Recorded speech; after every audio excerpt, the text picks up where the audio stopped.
Bismillahirrahmanirrahim. Assalamualaikum warahmatullahi wabarakatuh.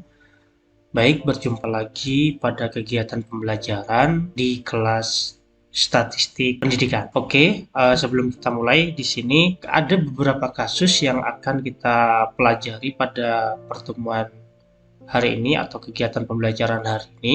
Yang pertama itu berkaitan dengan bagaimana kita menganalisis korelasi berganda. Untuk judul kasus realnya, ini saya memberikan gambaran terkait dengan judulnya, itu hubungan antara problem solving dan critical thinking terhadap hasil belajar pada materi dinamika gerak. Jadi ini kalau seumpamanya judul ini kita buat dalam desain korelasi berganda, itu kita bisa lihat sobat statistik ya, atau sotik kita sebut di sini ya. Sahabat sotik di sini kita bisa lihat ada 3 variabel yang berhubungan dalam penelitian ini, yaitu variabel independen ya. Variabel independennya itu ada 2 dan variabel dependennya itu ada 1. Ya, baiklah, di sini sebelum kita mengerucut pada judul yang kita kaji, di sini setiap membuat judul penelitian itu harus didasarkan pada dasar ilmiah. Dan di sini kita sebelum mengkaitkan ya hubungan korelasi berganda antara variabel X1, X2 dan Y, itu kita harus didasarkan pada dasar ilmiah yang kuat. Nah, di sini saya merujuk dasarnya, itu ada hubungan antara kemampuan pemecahan masalah terhadap keterampilan berpikir kritis ya. Berarti di sini kita bisa menyoroti terkait dengan kemampuan pemecahan masalah dengan berpikir kritis. Memang apakah memang ada hubungannya atau ada keterkaitannya. Nah, selanjutnya itu kita melihat juga terkait dengan keterampilan berpikir kritis terhadap problem solving. Jadi check and balance di sana. Nah, terus selanjutnya juga apakah kita juga melihat terkait dengan keterampilan berpikir kritis terhadap hasil belajar. Sehingga dasar ilmiah ini kita bisa rumuskan menjadi satu judul penelitian, yaitu adalah hubungan antara problem solving dan critical thinking terhadap hasil belajar peserta didik atau siswa pada materi dinamika gerak, yang tentunya ini fokusnya kepada materi SMA ya, materi fisika SMA. Untuk desain korelasi bergandanya ini, sotik atau sobat statistik bisa melihat di sini ada variabel X1 dan X2. Ini artinya variabel independennya ada 2, yaitu adalah keterampilan problem solving dan critical thinking, serta di sini kita melihat korelasi terhadap hasil belajar pada materi dinamika gerak. Dasar yang harus dipahami oleh sotik ini adalah kita harus bisa melihat dulu, yang kita cari adalah nilai korelasi antara X1 dengan Y, terus X2 dengan Y, serta X1 dengan X2. Nah, nanti baru kita bisa melihat korelasi bergandanya dengan melihat kesemuanya ya, melihat keseluruhannya dengan masukkan persamaan korelasi tersebut di dalam korelasi berganda. Nah, untuk mengetahui nilai X1 dengan Y, terus X2 dengan Y, terus X1 dengan X2, itu kita bisa menggunakan persamaan korelasi dari person. Nah, baiklah, nanti interpretasinya di sini ya teman-teman sotik. Interpretasinya kita bisa melihat sampai kepada uji signifikansi dan seterusnya. Oke, baiklah. Di sini langsung saja kita buat datanya. Datanya itu X1. Tadi apa X1? Coba kita copy dan paste di sini ya. Sotik atau sobat statistik, di sini kita masukkan. Nah, oke, lanjut, yang Y-nya itu adalah hasil belajar seperti itu. Oke, nah Baiklah, di sini sudah ada nilai-nilainya. Oke, sudah ada nilai-nilainya. Nanti kita tinggal menghubungkan saja. Baiklah, di sini Sobat Sotik, saya ingin mengajarkan cara yang cepat ya, untuk melihat hubungan antara X1 dengan X2, X1 dengan Y, terus X2 dengan Y. Nah, langsung saja kita butuh persamaan ini. Nah, ini jadi kita tidak seperti di pembahasan kemarin yang membahas terkait dengan korelasi sederhana, kita uraikan satu-satu, itu nanti akan terlalu panjang di dalam video ini. Cara cepatnya seperti apa di Excel kemarin sudah kita ajarkan. Langsung saja untuk kita di dalam persamaan ini kita melihat R X1 dengan Y. Coba, berarti di sini kita buat R X1 dan Y seperti itu. Nah, baiklah, di sini kita buat ini adalah 8 supaya ada di bawah, dan R-nya kita buat 14 coba. Oke, nah seperti ini.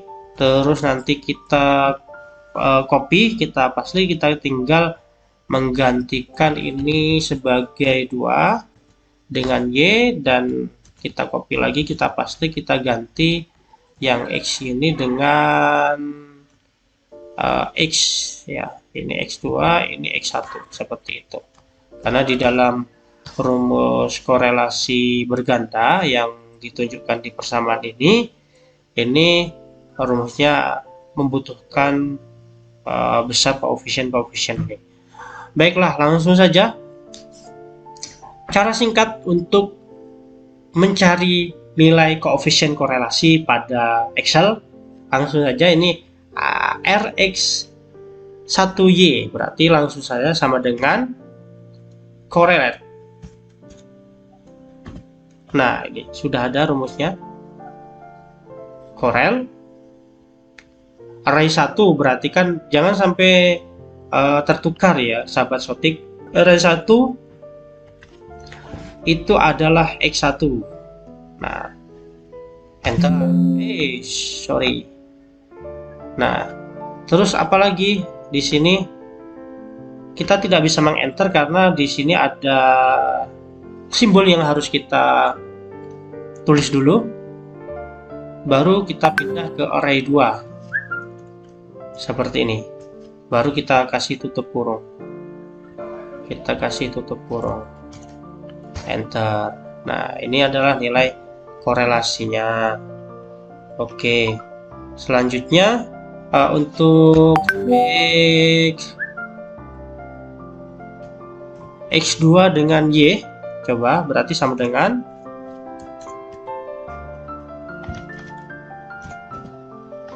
sama, berarti array 1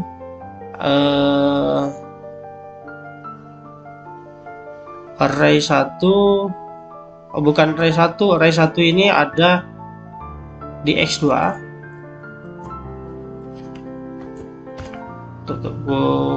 Terus kita pindah ke array 2, baru tutup kurung,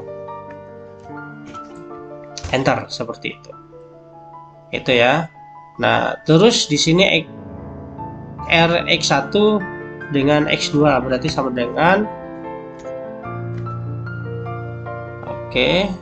Corel array 1-nya adalah X1 titik 2 titik koma ya, titik koma, terus array 2-nya X2, terus di enter. Nah, seperti ini ya sobat Sotik. Nah, langsung berarti kita menginputkan ke dalam rumus persamaan korelasi berganda ya. Rumusnya apa? Rumusnya itu adalah R besar, atau kita kopikan saja ini sobat Sotik. Oke. Nah, ini adalah R besar, terus ini X1, terus Y, seperti itu ya Sobat Sotik. Nah, langsung kita buat. Perhatikan di sini, ini adalah R kuadrat, ada R kuadratnya di sini. Nah, sehingganya kita butuh di sini nanti tetap kita kuadratkan sendiri ya di dalam persamaan itu. Berarti ingat kemarin itu akar itu adalah square. Berarti sama dengan SQRT ya. Kurung tuh apa itu? Berarti R X1Y. Berarti ini coba lihat di sini, ini adalah dikuadratkan. Nah, Sobat Sotik di sini ada perkalian. Nah, lebih amannya kita buat dua tutup kurung seperti ini. Ini kita kuadratkan. Oke. Terus ditambah dengan Rx2y. Berarti ini dikuadratkan juga. Seperti itu. Terus dikurang dengan buka kurung sebentar di sini Sobat Sotik. Ini kita kasih kurungnya double lagi lah ya, karena di atas ada perhitungan seperti itu. Oke, langsung 2. Ini kan ada 2 nih, 2 dikali dengan Rx1y ini berarti ya, terus dikali dengan Rx2y mana ini berarti ya, terus dikali dengan Rx1x1 berarti ini tutup kurung seperti itu. Nah, lihat di sini Sobat Sotik, ini masih ungu ya. Nah, sehingga kita ke persamaan ini bagi dengan buka kurung 1 dikurang dengan R kuadrat X1 X2 seperti itu. Ini dikuadratkan seperti itu. Terus tutup kurung. Enter. Nah, ini adalah korelasi gabungannya seperti itu. Nah, selanjutnya dari korelasi gabungan ini, dari untuk penelitian korelasi gabungan ini kita bisa menginterpretasikan dengan tabel interpretasi yang sudah kita punya di sini ya. Tabelnya sama dengan tabel korelasi yang kita gunakan di korelasi sederhana ya. Kita lihat di sini, oh ternyata korelasi gabungan antara X1, X2 dan Y itu adalah koefisiennya 0,56836. Nah, ini berarti berada di bagian rentang cukup ya. Nah, berarti ini adalah cukup interpretasinya.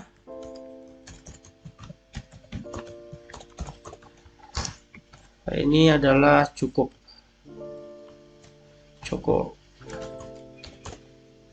Nah, maksudnya apa? Maksudnya itu hubungan ya. Kalau seumpamanya memang mau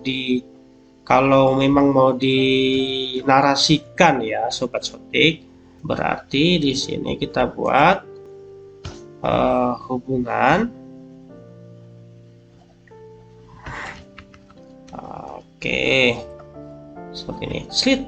Oke, nah kita ada di sini hubungan antara problem solving, berarti ini adalah X1, dan critical thinking, ini adalah X2 terhadap hasil belajar pada ini adalah pada kategori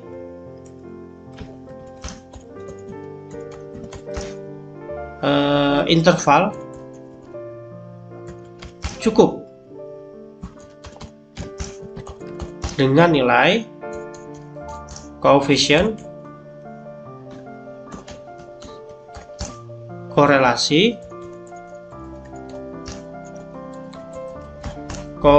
korelasi gabungan 0, berapa? 56836 seperti itu ya. Oke, kita enter atau kita tambah lagi selnya seperti itu ya. Oke, masih ada lagi beberapa persamaan yang harus kita analisis. Supaya videonya ini tidak terlalu panjang, kita lanjut kepada part yang kedua. Assalamualaikum warahmatullahi wabarakatuh.